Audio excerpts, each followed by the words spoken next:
What's good, guys? I thought I would create a video based on my personal experience with William Brown back in January this year, so 2025. I worked with him for 15 days, had the pleasure of working with him for 15 days. And yeah, I thought I'd share some things because based on my own personal expertise, I pretty much do what Will does. I work with coaches and online educators and help people to productize and monetize their knowledge. And based on my unique perspective, being in the industry, I picked up on some clever things that Will does that I personally haven't heard him speak about publicly.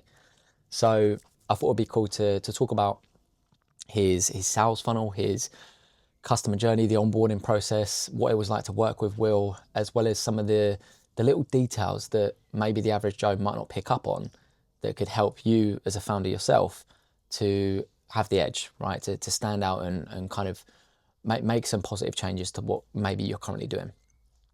Now, just for whatever reason, I've put the proof here. I paid him on 13th of January. It was £3,500, which comes out around $4,800. So I got a cup of tea with me as well. I also put a screenshot of a conversation I had with Will on WhatsApp because, out of respect for the guy, I wanted to ask him if it was cool with him for making this video. I messaged this back in January, I never got round to making the video, but here we are today. So Will was cool with it. And yeah, I don't share anything kind of negative. It's really just observations and stuff on his process and certain things that you may be able to learn from it. So in this video, I'm going to break down his funnel, offers, and some of the clever things that he does that the average Joe might not pick up on. This again is based on my personal experience working with Will, as well as my personal expertise. So I'm going to break down a deep dive on his main client acquisition system, which is YouTube. I'm also going to talk about how he structures his offer to cater for everyone without having to deliver more based on the different types of people that he may attract. Because that's one thing that people, overthink or mess up with, right? If you're a coach, a lot of people have all these different offers, confusing the process and having all these different deliverables. Whereas Will does kind of what I recommend with my clients is create an adaptive offer so that it's generally the same thing, it's the same deliverable, but it's at tiered levels of access. So like if someone pays the highest ticket, they get everything. If someone pays the lowest, they just get a part of that. But you as the business owner, as the founder, are not having to go in and create completely new deliverables, SOPs and all that sort of stuff for a completely different offer.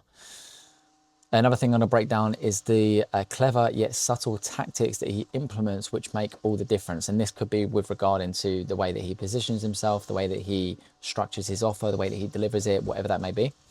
The neighbours are cutting the hedges, so you may hear some noise there with the saws and stuff. But there's going to be a bonus as well, which I'm going to talk about story sequencing and how he leverages story sequencing to make a lot of money and a lot of money fast. So I would just like to let you know I do this in pretty much all my videos. I respond to every Instagram message with in-depth voice notes. So if you have any questions whatsoever, you can either put them down in the comment section of this video, or you can just head to the description in this video, click on my Instagram handle and go ahead and send me a message. So let's lock in, guys. We're going to get to it. So the core 3 areas that we're going to discuss today are William's acquisition system, his offer strategy, and his branding and positioning. Success leaves clue, guys. He had a very quick rise on YouTube, and there are a lot of things that he did that maybe to the average eye wouldn't typically, pick up on that. So I'm going to be kind of diving into some of those things.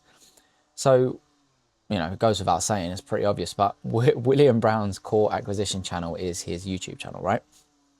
And the thing I love about Will's business model, and it's actually pretty much what I have helped coaches and consultants, info product business owners build, it's a lean business with high profit margins, and it's simply run.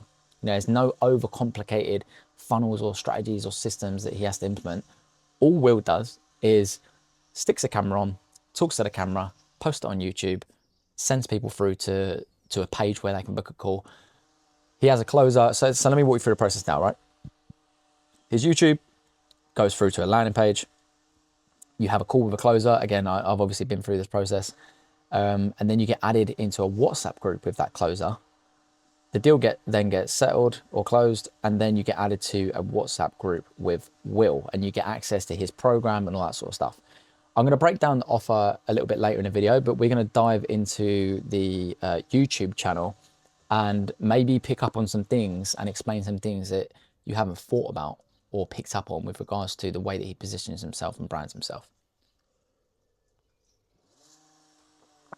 So there are three things we're going to look at: his format and style, the use of leverage, his use of leverage, and how he leverages subconscious recognition in the way that he does things and the way that he positions himself. So point number one is his recording style. Will's videos are very conversational, raw, and unedited. They're against the grain, as he said in his very own words. He said in a podcast that when he started his YouTube channel, he was trying to analyze the market to see what other people are doing, and he just did the complete opposite. And I love and respect him for that, because it takes a lot of cojones to go out there and do something that it may have been done before. I don't personally know. You know, I kind of see that signature style as what Will has produced and put in trend, in motion. But to go out there and do something that hasn't been done or is against what everyone else is saying takes a lot of balls, right? And credit to him, because in actual fact, it works, and it comes across as a very authentic style of producing content, right? It's very genuine, it's raw, it's unedited. He's not trying to hide behind, you know, cuts or edits in the video. He's just sitting down, talking about what he knows and sharing it with you guys. So that's, you know, an observation that I've made about his recording style. And the good thing about this, the pro that comes with that, is that it's actually much faster to make. You know, back in the day when people were starting YouTube channels, you had to think about the studio, the lighting, the mic, the editor, the style of editing, you know, the watch time and all this sort of stuff. And now I think YouTube's kind of having a shift where the algorithm is favoring these more authentic, raw style videos and creators.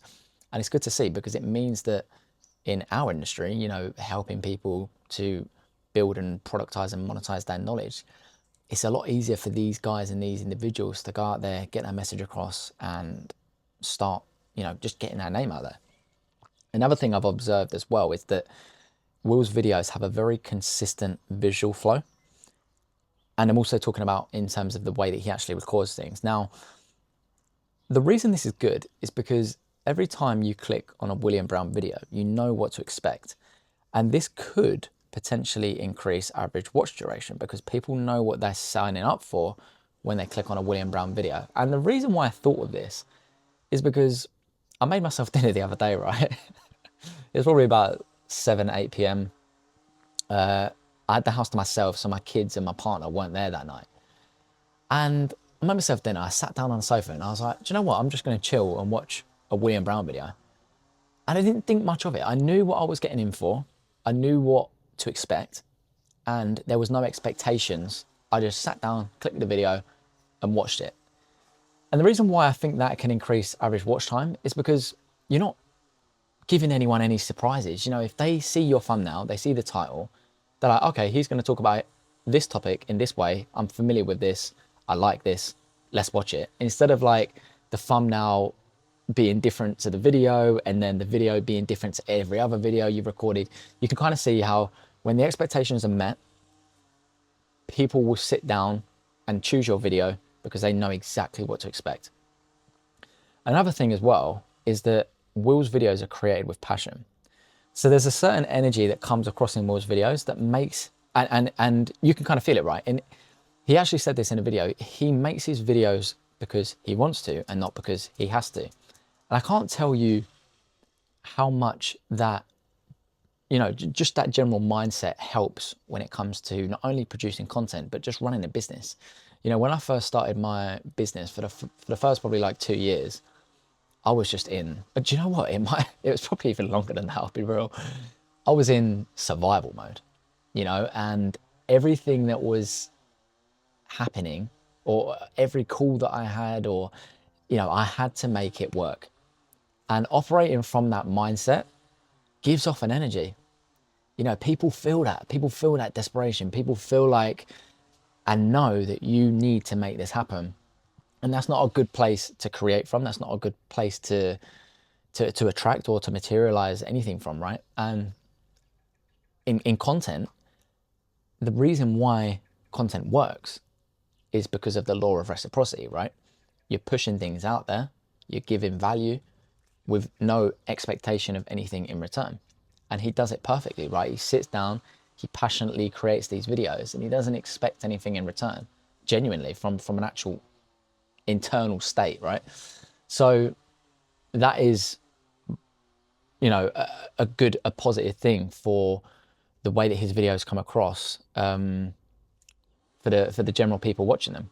And if you are creating with, I mean, it's not to say that he doesn't create with intention.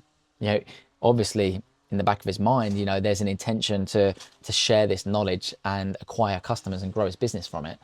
But it doesn't have to acquire business, right?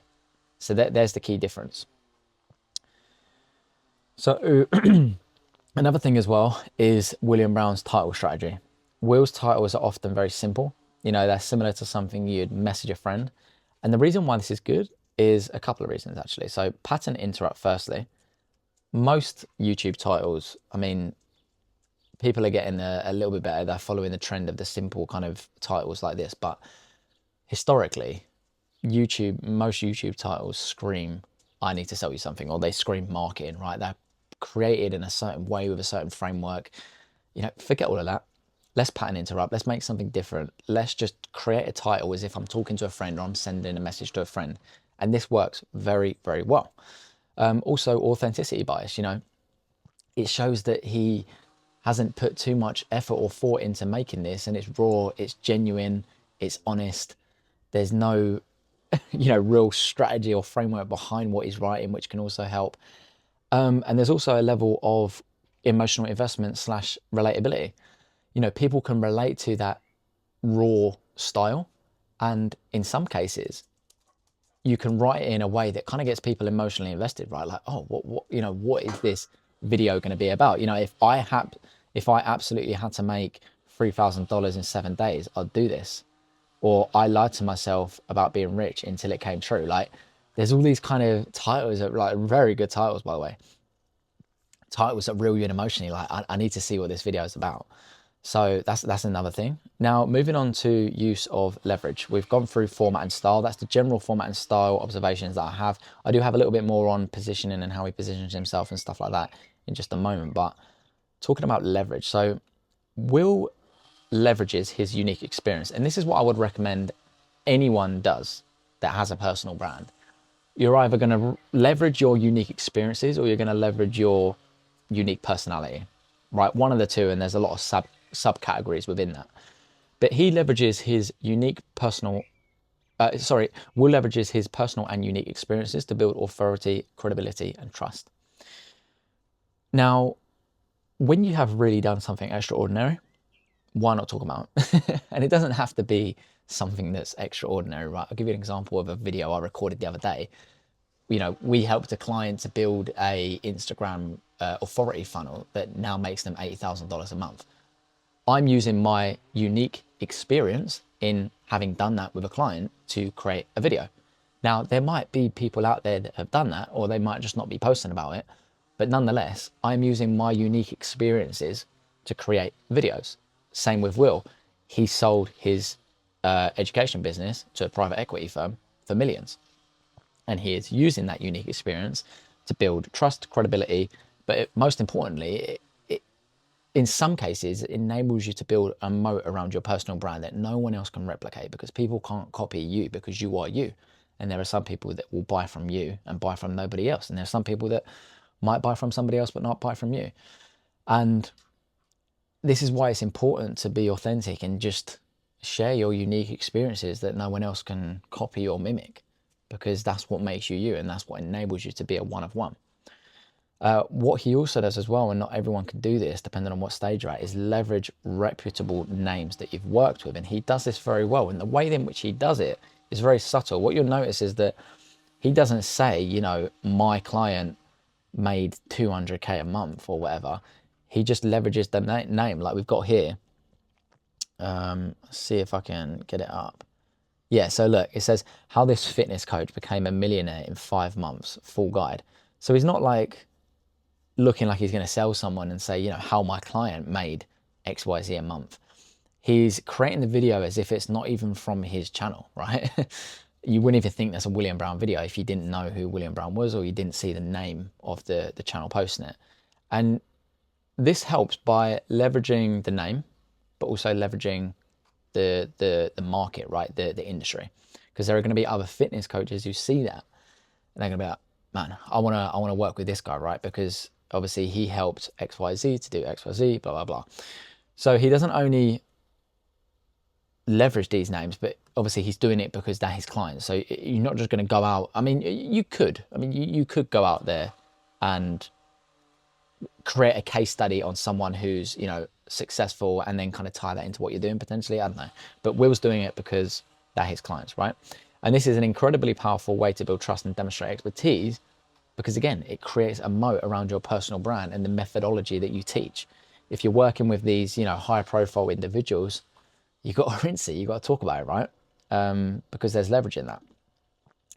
So on to the next point is how Will presents himself. And I think, I don't know, I'm kind of confident here that there's going to be certain elements of his brand or positioning that you might not have picked up on, and now they're going to make sense to you.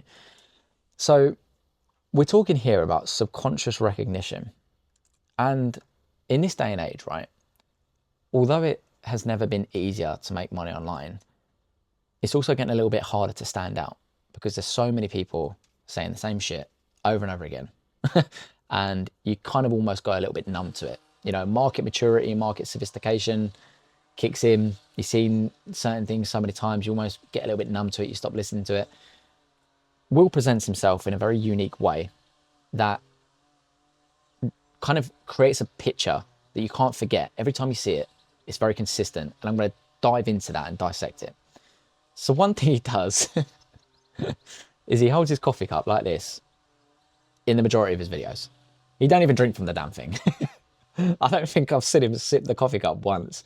And he doesn't do it because he's sitting there enjoying his coffee. He does it because it's subconscious brand recognition, right?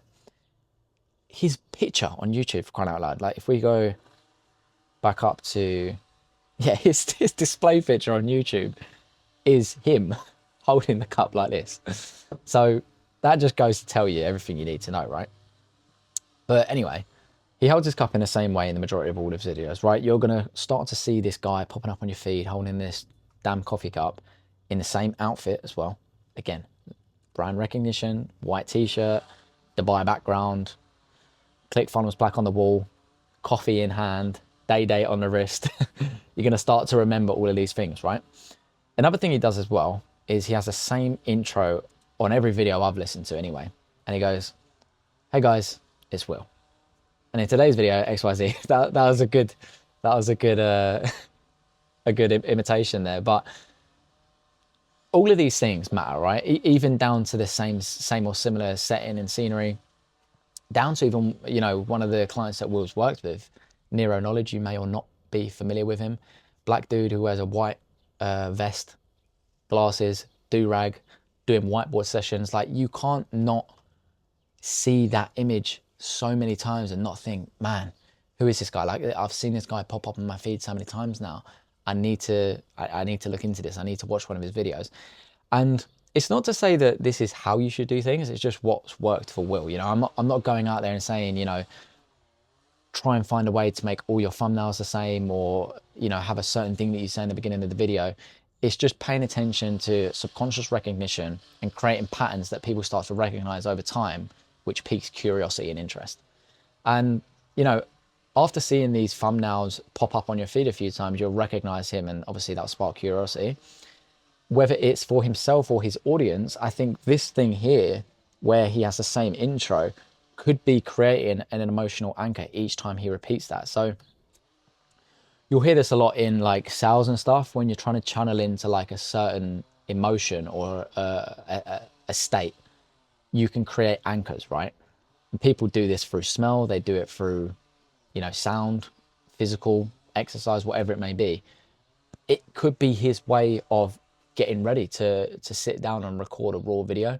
It could be his way of creating recognition subconsciously. It could be his way of preparing people emotionally for a video. Because if someone's watched one of his videos or a few of his videos and they left that video with more knowledge, more inspiration, more motivation than they entered, that, hey guys, it's Will, might anchor that emotion again. So I don't know how deep he goes into this. I've not personally asked him, but that's just my personal observation.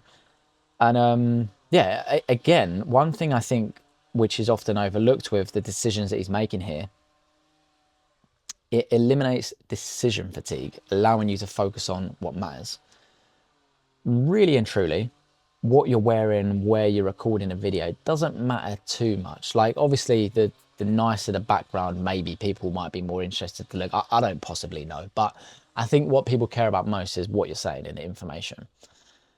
And what I think he's done a very good job at is eliminating decision fatigue, but also saving time. You know, the thumbnails are very simple. It's literally a screen grab from his video. The titles are very simple. It's literally like a message to a friend. The outfit is very simple. It's the same outfit every time. The background, the setting is the same every time. So all Will has to do is come up with an idea, execute on that idea, and post a video. And the guy's making bank. He's doing very well for himself. So the success leaves clues. There's definitely something there to what Will's doing that people should be paying attention to. So what I would like to talk about next is the categories that Will's content usually falls into. So we have proof or case studies, we have belief shifting, unique experiences, breakdowns or strategies, exclusive access, and how-tos. And we have a bonus category here, which is going to be good for all my make money online gurus out there, which is flex. Now, whilst observing these categories, it's important to think about how these categories could apply to your very own YouTube channel, right? And also dissecting why these categories would benefit William's business. Proof or case studies is pretty obvious. You know, people like to buy from people they know, like, and trust. And a key element of that is showing that you've actually been in the trenches and helped people succeed. Belief shifting is very important, especially in a world with, or an industry with a lot of saturation. It's very good to shift people's beliefs into seeing your product or your brand as the only logical choice. Unique experiences, like, again, building a moat around your business, your content strategy, share your unique experiences that no one else can mimic.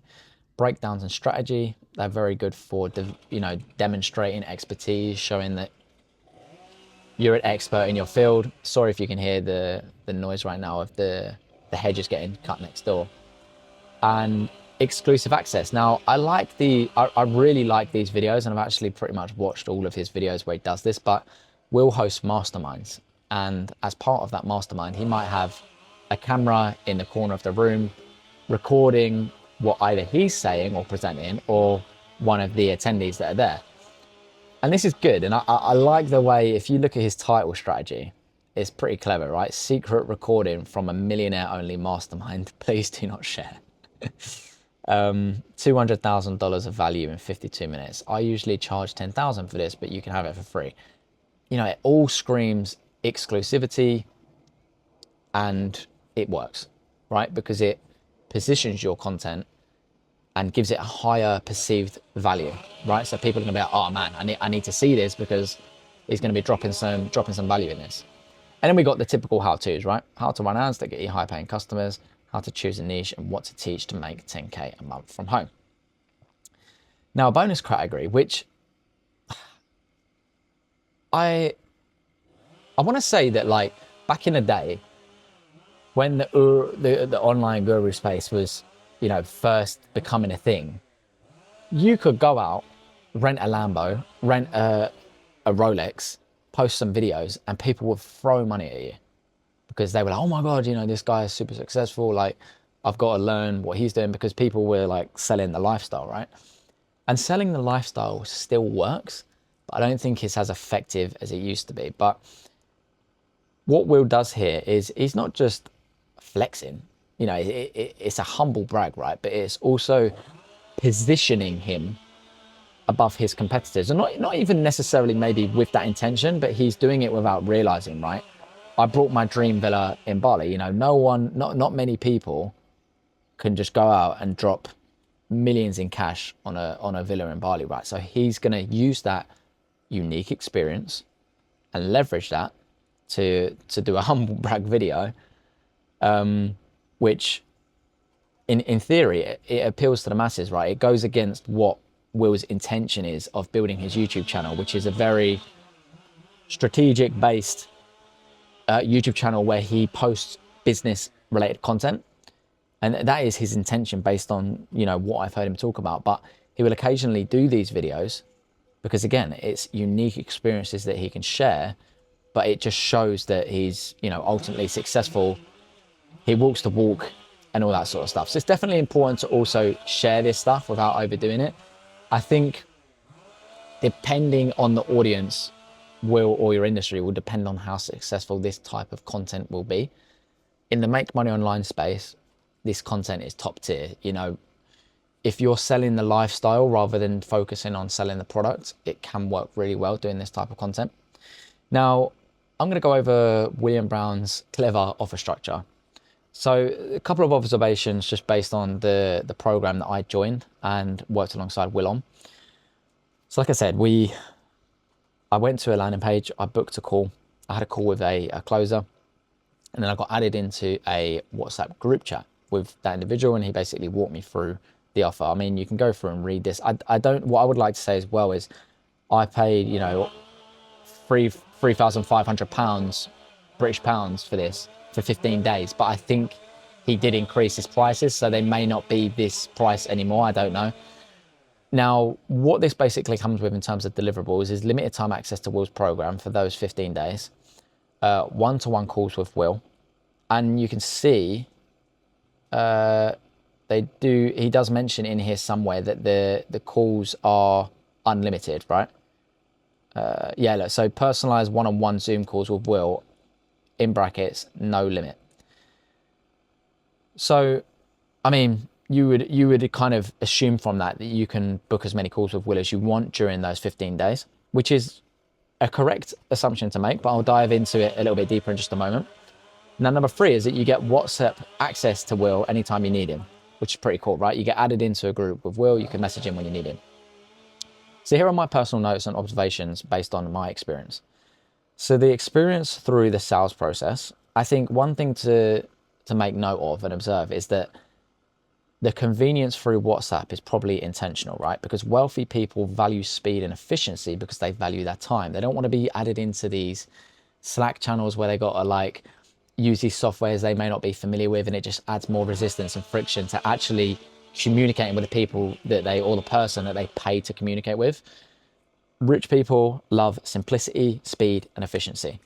One thing I will say, and I didn't mention this because I didn't really think of it too deeply, and the reason I want to mention it is actually to educate you on something, but I think the sales rep was pretty robotic, and honestly, if it wasn't for the fact that I was going to be working with Will, like I probably wouldn't have moved forward, just with like how odd this sales rep was and the stuff that he was messaging me and talking to me about. It just sounded very like by the book, like I weren't even talking to a person. Like he was trying to, I get like he was trying to upsell me into a bigger time frame for the month, which was for the 30-day. But he'd mentioned it so many times, it was almost like, what are you doing, bro? Like, do you even know how to do your job properly? But all respect to the guy, right? Obviously, we moved forward because I was speaking to Will, and that was what I wanted to do. So it didn't really matter who I was speaking to. And interestingly enough, that's why it's so powerful to build an effective personal brand, because regardless of who these said individuals are that are going to be landing on these calls with your closers, it doesn't, to a certain extent, it matters to some extent, but to a certain extent, you don't need the best closers in the world or people that are even like really, really, really good to that point to be able to get people through to your program, because people have already made their mind up before they get onto the call with the closer. It's more of like a confirmation call. Like, I knew I wanted to work with Will. It was just about ironing out the finer details of, you know, how it works, what are the next steps and all that sort of stuff. but yeah, it was a strange experience. Like, the sales rep was very robotic, and he almost seemed quite inexperienced. But it was interesting because, like I said, Will's brand was so powerful and so magnetic that I didn't really care about that. So my experience through the onboarding process, now, whilst calls are technically not unlimited, they kind of are. It's a weird dynamic. So when you're on the call with the closer, and the way that they message the offer to you, they say the calls are unlimited during that 15-day time frame. Now, when you're actually going through the onboarding process, it's made very clear that you should go through the entire course before booking a call. Now, this course is stacked. Like, you're going to spend hours and hours, probably a week, going through that course. Obviously, based on my position with my expertise and experience, I said to Will, like, obviously I'm in the same space as you, selling info and all that sort of stuff. I don't really need to go through the course. I was more so just looking to have a call with yourself. Would that be cool? He was like, yeah, no problem, XYZ. And we just booked the calls, right?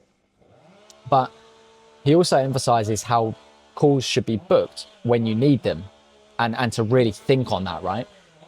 And I respect this, and I think it's very clever because technically the calls are unlimited. Like, you have access to Will's diary, his calendar. You can go ahead and book a call. Obviously, spaces are limited. Like, he's not got space every day. But the way in which he onboards you and the language which is used and just the general way that it's presented, you almost feel, although the calls are unlimited and you can book them, you don't take the piss, right? And it kind of breeds this certain standard with the clients that he works with and the people that he attracts, is that the clients that he attracts are very self-led, right? And they're not going to need to speak to Will every 2 fucking seconds. Like, they're going to have maybe 1 to 2 calls per week max. Go and take action on the things that were discussed during that call and then be ready for the next one. So it's cool how he positions it, because he says unlimited, but actually, like, during those 15 days, I think maybe I had 2 calls, maybe 3 max. And that was pushing it, you know, because I really wanted to spend as much time with Will as possible. So that's a very interesting observation. Now, another observation is that the course access starts on the day of payment. So I get 15 days access to Will's program, and that doesn't start on the day of me booking my first call with Will. That starts on the very day that I make payment.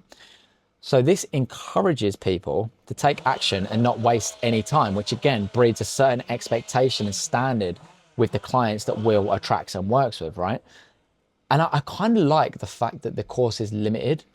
I mean, you know, I'd love to have access to the material for lifetime, but it again puts the course on this perception pedestal where it seems like it's very high value. You get limited access to it, limited time access. So you're going to try and go through it as quick as possible, soak up all the knowledge before you don't have it. And sometimes, in some cases, if someone's finished their 15 days, they might even want to do another 15 days so they get access to it for longer. So there's all these little things that Will's cleverly done with his program, the way that he positions it and all that sort of stuff, that I think makes quite a difference and just puts his value perception up, you know, increases his value perception. But also the way that everything's like premium, right? Now, lastly, the experience through the offboarding process. So I don't know if this was a genuine thing that he was doing or whether it was just like a typical upsell, which I don't even care about. I think you should do this. But what he had done was, you know, we paid £3,500 for 15 days. At the end of that, when that had finished, he went ahead and basically said to us on the call, and it was no pressure whatsoever. It was very smooth, very authentic, genuine, just conversational. Like, we'd had a very good time, very good experience working with Will. And he had basically, I can't remember the offer now because it was back in January, but he had basically said, you can extend it, do another 15 days, but I think it was like for half the price or something like that. And it's interesting because the best time to upsell someone is immediately after they've just had a good experience working with you. And he had done it perfectly, and it was no pressure. And I just didn't need it. You know, I just didn't need the additional 15 days. I got what I came for. And that was that. But it was very interesting how he had done it and quite clever. So you can obviously take that on board. You know, if you are working with coaching clients one-to-one, the best time to get them to commit for a longer working relationship or a longer time with you is, you know, after you've done something great for them. And another thing, again, this could be genuine. I don't know if he's increased his prices, but this is another thing that he had done after we'd signed up with him, is we'd got a message or email or something that he had increased his prices, and this was just after we signed up. So again, it could be massively coincidental, or it could be, again, I always overanalyze things because obviously by trade I'm a marketer, right? So I look into these things and I try and dissect them, but he said he increased his prices just after we signed up, which can tie into the upsell, right? Because if he's just increased his prices and we know that, and then we finish working with him and he's giving us an upsell offer for a discounted price, which is discounted from the price we paid, but also from the price that he's now increased it to.